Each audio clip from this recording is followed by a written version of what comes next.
Commander Marcus Hayes stood in the cargo bay of the Galactic Defense Frigate, arms crossed, staring at the transparent containment unit before him. Inside, a pale humanoid figure huddled in the corner, crimson eyes wide with fear. Her skin held an almost translucent quality, revealing faint traces of blue veins beneath the surface.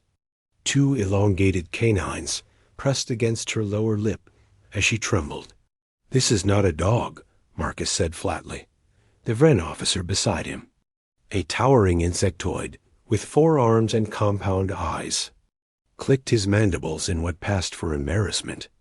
The translation algorithms experienced a minor error during contract negotiations.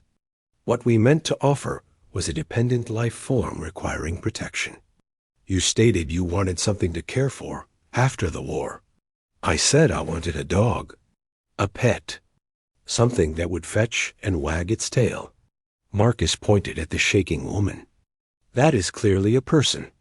The officer's antennae drooped. The Keleth are considered non-sentient in 17 star systems. They feed on blood derivatives and cannot survive without a host species. Technically, in those jurisdictions, they qualify as parasitic fauna. And in the other systems, they are recognized as sentient refugees fleeing systematic extinction. The Vren shifted his weight between his 6 legs. We thought you would appreciate the challenge. Humans are known for their unusual compassion toward weaker beings. Marcus rubbed his temples. 3 years of fighting in the Gamma Sector Wars, leading human forces against the Hordic invasion, and his reward was a terrified vampire woman who probably didn't speak a word of Standard Galactic. The Vren government had promised him a companion animal, something to help him adjust to civilian life. Instead, they had dropped a humanitarian crisis in his lap. He approached the containment unit slowly. The woman pressed herself harder against the back wall, her breathing rapid and shallow. She wore tattered gray clothing that might have once been a uniform. Her hair, white as starlight, hung in matted tangles around her shoulders. "Can she understand me?" Marcus asked. Keleth possessed rudimentary language processing. She should comprehend basic commands. Marcus knelt to bring himself to eye level with her. "Hey, I'm not going to hurt you." The woman's eyes darted between him and the Vren officer. She said nothing. "What's her name?" Keleth do not use names as humans understand them. They identify through chemical signatures and electromagnetic frequencies. However, her registration code translates roughly to Lyra. "Lyra," Marcus repeated. The woman flinched at the sound. "Okay, why is she so scared?" The Vren officer's mandibles clicked rapidly, a sign of discomfort. The Keleth homeworld was destroyed 6 months ago. Survivors were distributed among allied species as dependent life forms. Many were not treated well. This one was rescued from a black market transport 3 days ago. Marcus felt his jaw tighten. She was being trafficked. The legal terminology is complicated. Get this container open. Commander, protocol requires a minimum observation period of 48 hours before. Now. The Vren officer hesitated, then manipulated a control panel on his wrist device. The transparent walls of the containment unit shimmered and dissolved. The woman remained frozen in place, eyes locked on Marcus. He slowly extended his hand, palm up, keeping his movements deliberate and non-threatening. "I'm not going to hurt you," he said again, softer this time. "You're safe now." Lyra stared at his hand like it might transform into a weapon. Her whole body shook with suppressed terror. Marcus noticed marks on her wrists, scars from restraints. His anger grew, but he kept his expression calm. "You must be hungry," he said. "When did you last eat?" The Vren officer consulted his datapad. According to the transport logs, the Keleth were not fed during their journey. Estimated time since last nourishment is 9 days. 9 days.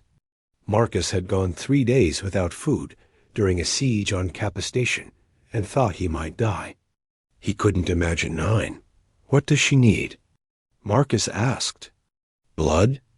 Keleth process a specific protein found in most sentient species' blood. However, they can synthesize it from processed supplements.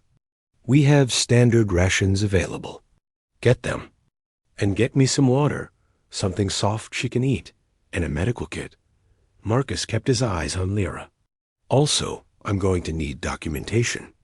Citizenship papers, medical records, whatever it takes to establish her as a legal person under human jurisdiction. Commander, the paperwork alone will take months. And there's the question of your suitability as a guardian. You have no experience with dependent life forms, especially not one with such complex needs. I led 5,000 troops through the worst combat zones in the sector. I think I can handle one scared woman. Marcus stood. Besides, you owe me a debt. The Vren Council promised a companion, and I'm making this work. Get me those papers. The officer's antennae flattened against his head in resignation. As you wish, Commander. Over the next hour, Marcus sat on the floor of the cargo bay, keeping a respectful distance, while Lyra slowly emerged from her corner. He spoke to her in a low, steady voice, narrating his actions as he unpacked the supplies the crew brought. The supplement packages looked like dark red gelatin cubes. He placed one on a clean tray and slid it toward her. This is for you, he said. Take your time. Lyra's eyes fixed on the cube with desperate hunger, but she didn't move. Marcus realized she was waiting for permission, or perhaps expecting punishment for showing desire. The thought made his blood boil at whoever had trained that response into her. It's yours, he said firmly. You don't need to ask, eat. She moved with sudden speed, snatching the cube and retreating to her corner. She consumed it in seconds, her hands shaking. Marcus prepared another cube and placed it closer to her. This time she took it more slowly, her crimson eyes never leaving his face. Better? He asked. She nodded, just barely. It was the first real communication between them. Marcus spent the night in the cargo bay, sleeping on a cot he had brought down from the crew quarters. Lyra watched him from her corner, still wary, but no longer trembling.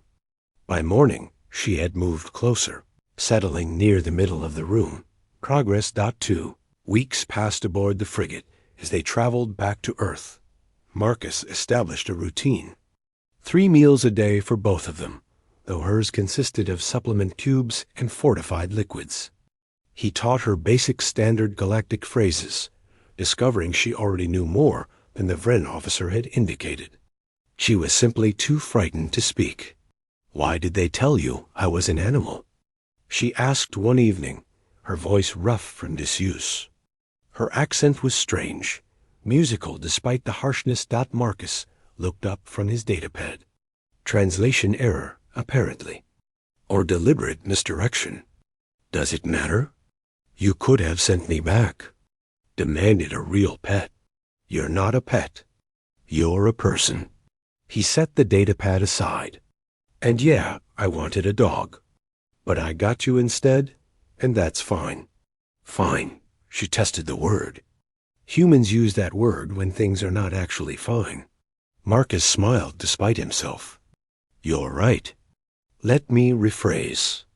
Having you here is better than I expected. You're good company. I barely speak. That's part of the appeal.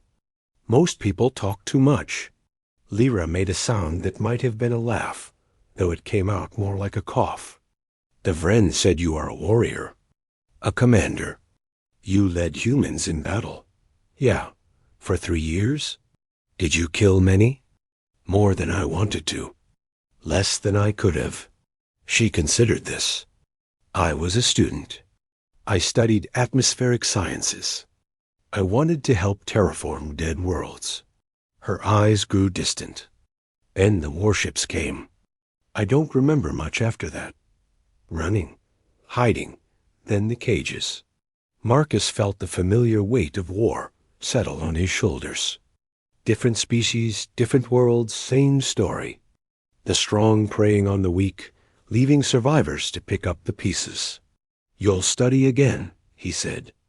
"Earth has good universities.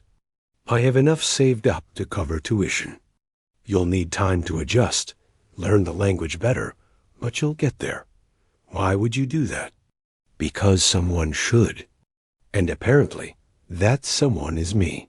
He shrugged. "Besides, you're my responsibility now.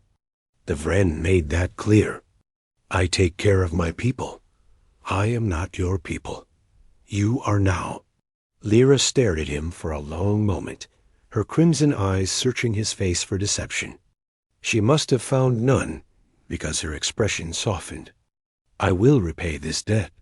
Not a debt. Just how things are going to be. 3 months later, Marcus stood in the kitchen of his apartment in New Seattle, watching Lyra examine a tomato with the intensity of a scientist at a breakthrough. She had gained weight, her skin less translucent, her movements more confident. She wore simple clothes he had bought her, and her hair, now clean and trimmed, caught the afternoon light from the window. "This grows from the ground?" she asked. "From a plant, yeah.